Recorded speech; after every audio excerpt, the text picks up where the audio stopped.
नमस्कार मंडळी, श्री स्वामी समर्थ. तर मंडळी, तुम्हालाही वाटतं का, की स्वामी आपलं खरंच ऐकतात का?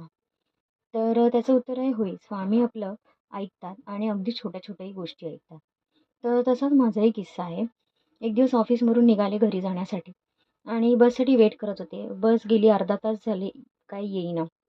उभं राहिल्यामुळे माझे पाय दुखत होते आणि दिवसभराच्या कामामुळेही थकवा आला होता.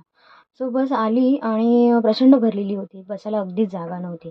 मी एका सीटजवळ जाऊन उभी राहिले आणि 5 मिनिटं वेट केल्यानंतर मला अगदीच उभं राहावे ना, म्हणून जस्ट मनात म्हटलं, की "स्वामी, मला प्लीज बसायला जागा करून द्या. मला माहिती आहे तुम्ही म्हणत असाल अगदी छोट्या गोष्टींसाठी आता तू मला त्रास देणार आहेस का? आणि आता ह्यासाठी मी येऊ का? पण सॉरी स्वामी, पण मला खरंच या क्षणाला आता बसण्याची गरज आहे. मला बसायला जागा करून द्या." आणि अगदी दुसऱ्याच क्षणाला मी जिथे उभी होते तिकडच्या लेडी उठल्या आणि मला बसायला जागा मिळाली. तर थोडक्यात तात्पर्य काय आहे, जर आपण स्वामींना मनापासून आवाज दिला, तर स्वामी नक्कीच आपल्याला धावून येतात आणि आपली मदत करतात. तर मंडळी, तुमचंही असंच कोणतंही काम राहिलं असेल आणि तुमची इच्छा कोणती पूर्ण होत नसेल, तर एक दिवस ती नक्कीच पूर्ण होईल. प्रयत्न करत राहा, स्वामींचं नामस्मरण करा आणि ती इच्छा एक दिवस नक्कीच पूर्ण होईल आणि स्वामी आपलं नक्कीच ऐकतात. त्यामुळे खचून जाऊ नका.